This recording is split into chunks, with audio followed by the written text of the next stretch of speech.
after this first round win, they're probably just as hungry as ever. I still think, Vegas, seeing how they played against Chicago, will come out on top. I guess if I had to throw out a number, I guess probably 6 games. Though I could also see that one going to 7. Vancouver, they've been shown to be pretty resilient here. But I'd still take Vegas. I still think they're looking strong.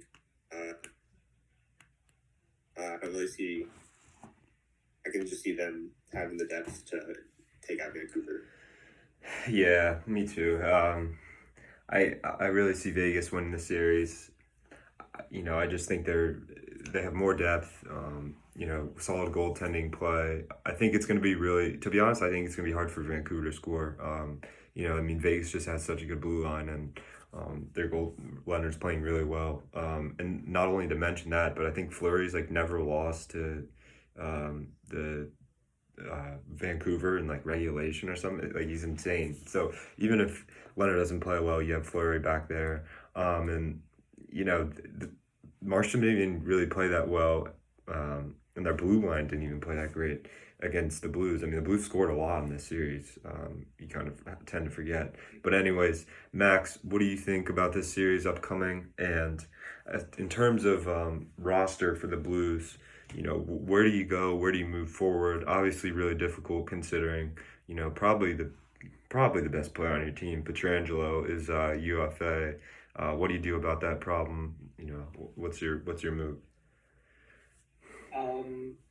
The main issue I see with Blues is that this performance can maybe, you can probably pin it on, some cup fatigue, but also you could, on the other end, you could say they had all this time during the start of the pandemic to rest up and all that. Yeah.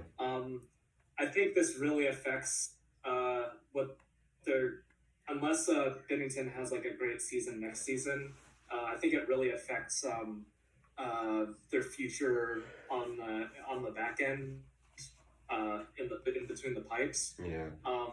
Pietrangelo, it's tough to lose a guy like him, but Blues are not a team strapped for cash.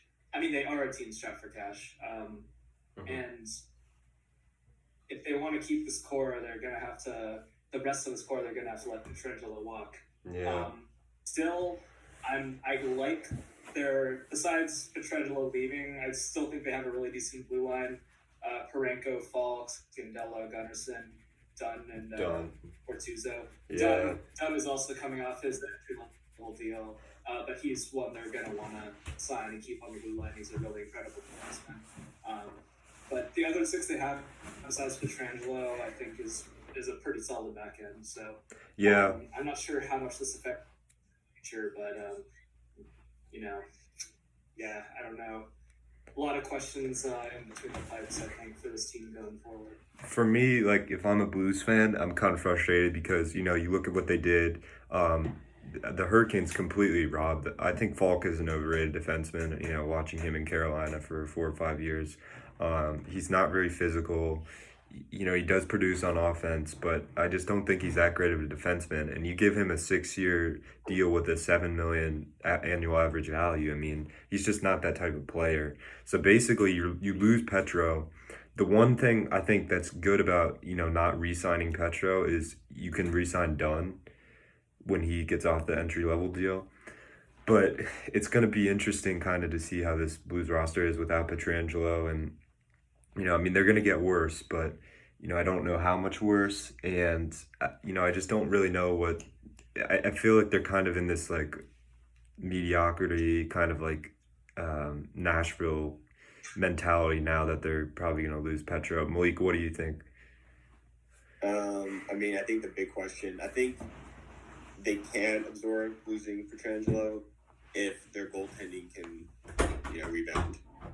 I think they have the depth on their blue line to, continue to be at least a playoff team. Yeah. I think, it's going to be a big question on Binnington and Allen moving forward. I think this is one of those teams where you can, if you wanted to, you could say they just kind of were a casualty of the weird circumstances that the playoffs are being held in right now. Yeah. They still had a very good regular season. And, like I said, as long as their goaltending can rebound and have a decent regular season, I feel like they can absorb that Petrangelo loss. And, now if we have some cap to maybe bring in a guy who can just help shore up the depth on the blue line.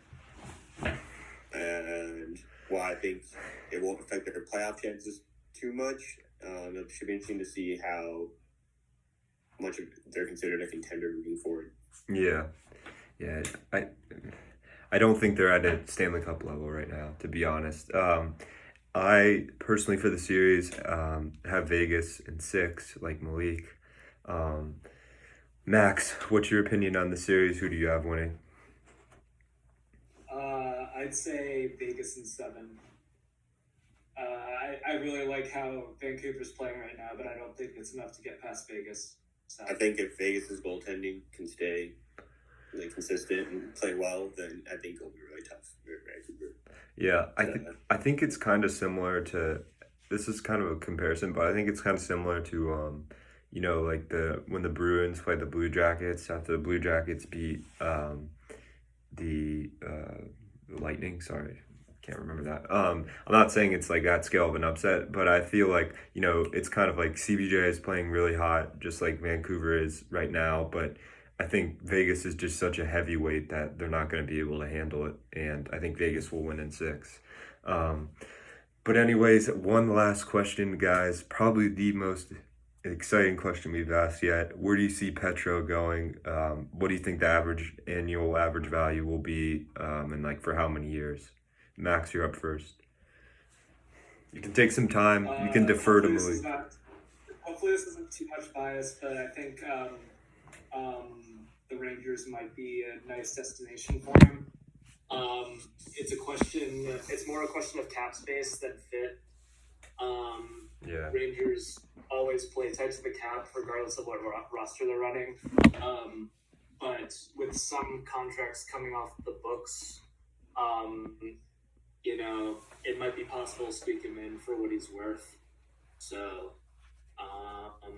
let me pull up their cap situation really quickly. So, right now, you have D'Angelo, who's up for a contract.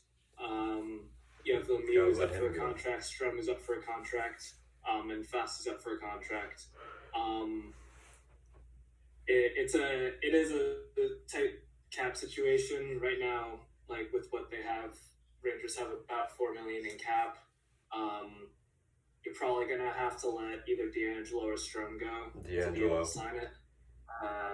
Probably, yeah. I mean, it would be it is something that the Rangers need, like that type of defenseman.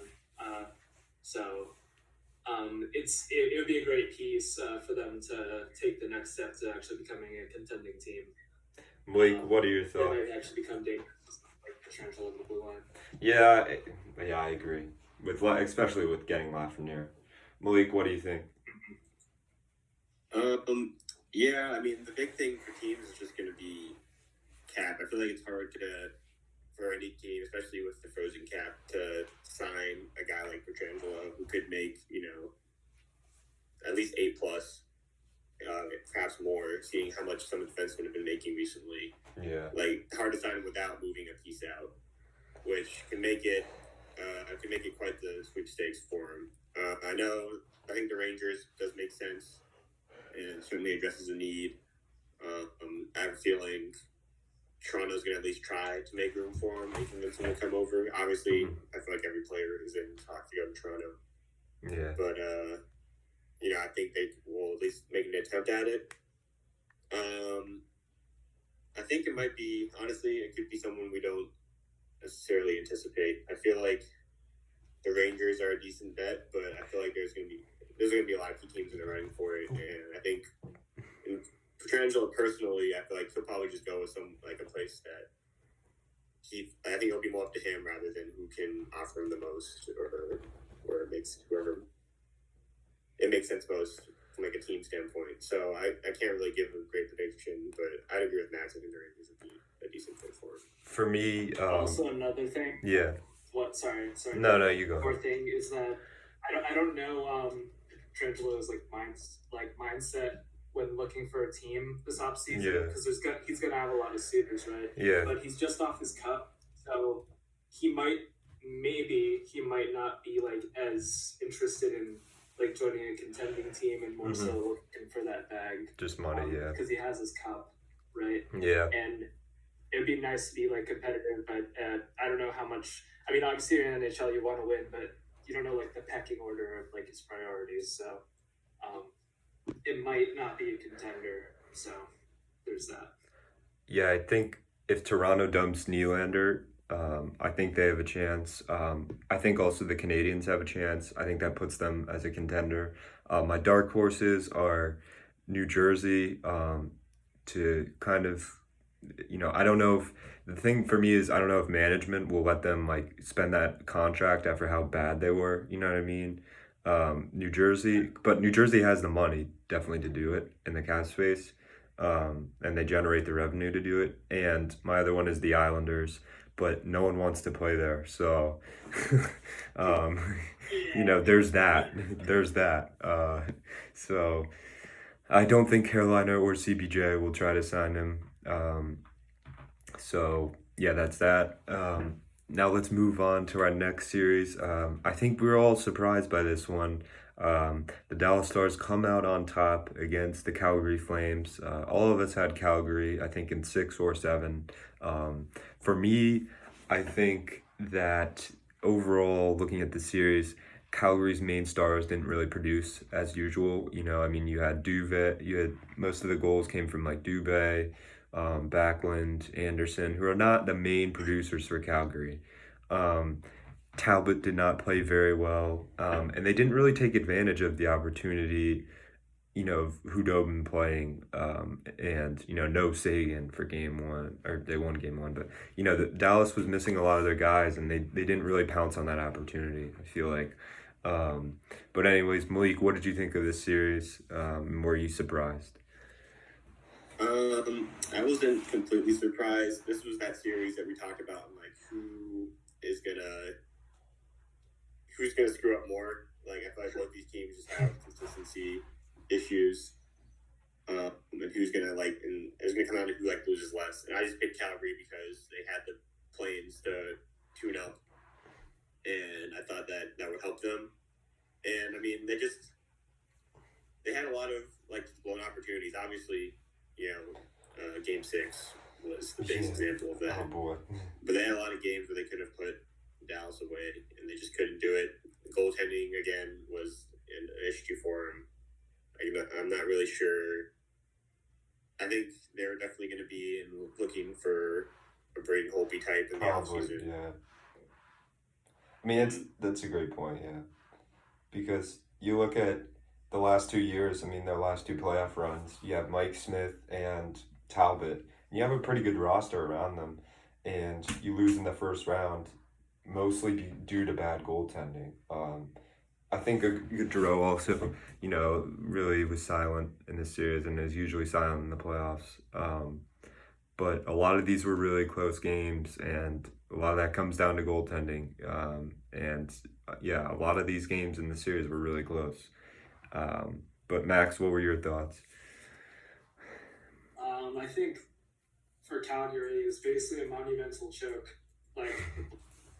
Going to game 4, they had the opportunity to just take a stranglehold of the series, and then they choke it in the last minute and lose in overtime. Yeah. They had the chance to take a 3-1 series lead, and if that happens, who knows how the series goes, and also the chance to try obviously in game 6, what happened there. It's just, I just don't think it's really working, what they have going on in Calgary. I'm not sure if it's a personnel issue or a management issue or personnel issue, but it just isn't working for them. I don't know what to say. It's just, and also all these UFAs they have to sign next year on the back end.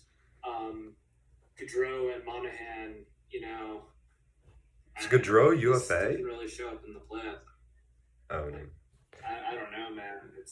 It's yeah. I mean, like Malik said, it's who's going to mess up the most, who's going to have consistency issues the most, and it was obviously Calgary in this series. they just choked. That's all. They had it and lost it. So Yeah, no, I totally agree. Second that on, Gaudreau and Monahan really just not showing up. And that's the most frustrating thing, is when your star players, your face of the franchise, just do absolutely nothing in the playoffs. Um, but if you're Calgary, going into the offseason, Malik, you said you look for Holtby. What else do you need to do to be a cup contender and, secure that Western Conference final spot, just in hindsight?